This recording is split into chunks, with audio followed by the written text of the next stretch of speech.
To be fair, going back to the Shogun thing, I think, to be quite honest with you, he's not been in his best since it was 2005 Grand Prix at Pride. I think that was, he was beating guys who were serious Grand Prix guys at that time. He's fighting Ricardo Arona, Little Nog, Rampage, beat all the guys. He also beat the current Strikeforce heavyweight champion twice, the man who put Crowcrop's nuts into his throat, the Dutch assassin, a big Dutch striker, and his name has went Alistair Overeem. I was gone there for me as well. Alistair Overeem. I think he wears big orange shorts a lot, so yeah. But he's been around a long time as well. He's a great kickboxer. I just feel though that it looks as if that was the best for Shogun in the days. Struggled against Coleman, gassed against Coleman, gassed against Forrest. Before that, it's been a long while before he's done anything. So I'm not sure if I'm going to change my mind on the Chuck Liddell Shogun fights. I don't think you should. I'm going to go for Dennis Kine. Dennis Kine over Professor X. Both of them like Shogun, international experience, and I think it's a good thing that they're doing with the Professor X. They're bringing him in against someone who's came from outside the UFC, who's got defeated in the UFC, and if it all goes wrong, they can punt one of them. Fair play. Well, in that case, just to be awkward, because we've all watched the fights together by a beer, I'm going to go with Professor X. Okay, so Professor X is probably going to win. The logic in that is every day I say it's going to win, generally loses. We will have I think we're going to try and rig up at some point a table of picks, see who comes out on top. So, or if we fall out at some point and no longer have the show. There's still a good 4 or 5 fights on the card, but I think there's basically just 2 more we'd really like to talk about, and that'd be the Jason McDonald Nate Quarry fight, which I think will be a really good fight, and the David Loazo Ed Herman. 2 good fights. First of all, the Jason McDonald Nate Quarry. Who do you think, Rob? Who's your pick? I like the athlete. He's Canadian. He's got a Scottish name, McDonald, and he's ginger. He looks Scottish. You know, he's got a neck like a Cardassian from Deep Space Nine and Star Trek. You know, his neck's this long, like a giraffe. He's a big guy. He's 6'3" or something. He is a real big guy.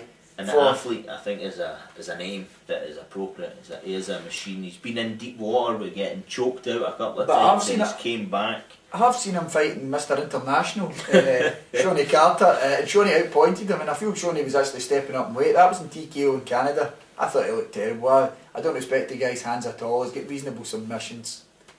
I see Nate Quarry knocking him out. Although I think the link is Damien Maia has subbed the 2 of them. He subbed Nate Quarry much quicker than he did Jason McDonald, but again, everybody gets subbed by Damien Maia. Who Joe Rogan would say. We're not tired of that joke. If you are, on the comments. Joe, if you want to phone into the show at some point, I don't know, bullshit us, go ahead. So is that Joe Rogan on the phone? That was a fast response. Hey. That's because this show is live. This is the MMA Show. Yeah, how you doing, Joe? You want to speak to the Muscle Mole? No problem. I want to speak to you. I think he's happy with your comments. Hey Joe, how's it going? Ah, right. He says he's a brown belt. I don't know what he means by that, I'm not sure, but okay, hold on. Oh. He says you have to shut it. He's not happy with your constant jibes. Okay, says he's working on his rubber guard just now, he needs to go. No problem. say hi to Goldie. Bye now. Working on his rubber guard. With Eddie Bravo, no doubt. Oh, well, yeah. Yeah. Yeah, if you ever see us in Las Vegas, please don't beat us up. We're just having fun. Okay, start. Whoa, I've lost it for a second. Again, the fight, Nate Quarry, he's fought about twice in the last 5 years off a big back injury. I think he'll knock him out. Although he was in one of my most favourite fights when Rich Franklin sparked him. I thought that was one of the best knockouts I've seen in a long time. What do you think of that, Rob? I thought it was a good fight, yeah. I like Nick, but I just like Jason McDonald. I think he looks like something at Star Trek. He's Canadian. He's tall. And he's ginger. So I like a lot of times it's not about the fighter. It's about for me it's about the wanting somebody to win and Robb's even willing to though win.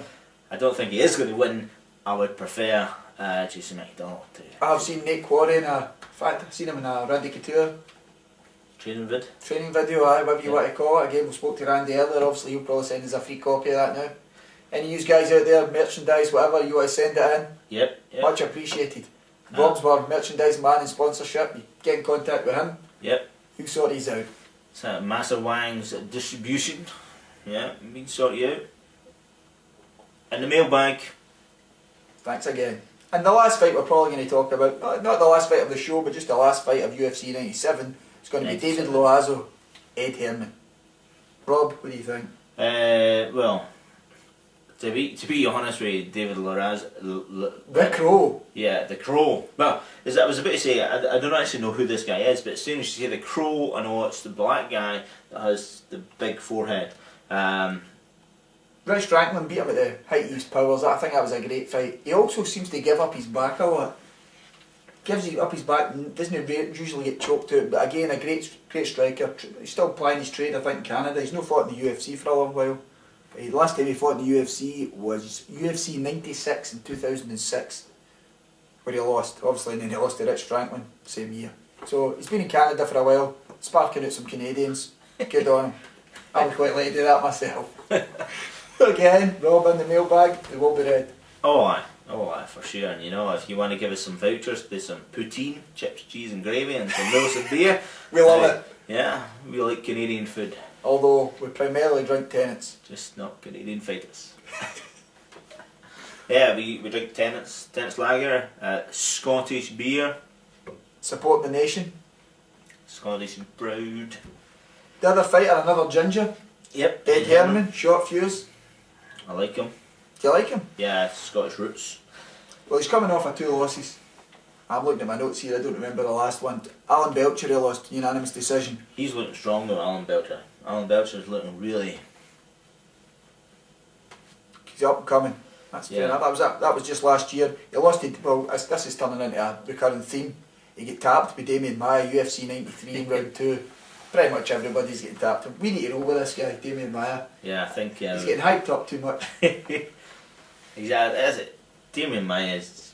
You know, if you just watch the YouTube videos of him in jiu-jitsu competitions... Outstanding. Doesn't he look like a tough guy though? Nah, it's not a rugged, handsome look that we've got. But there you go, everybody can have everything.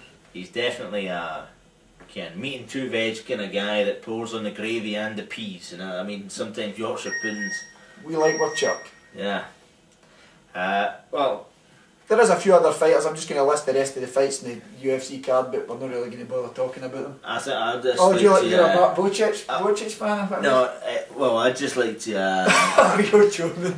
I'd just like to flag up Rio Shonen, who done that textbook karateka move, sort of flying ninjutsu leg lock scissor kick thing, which defeated Anderson Silva back in Japan.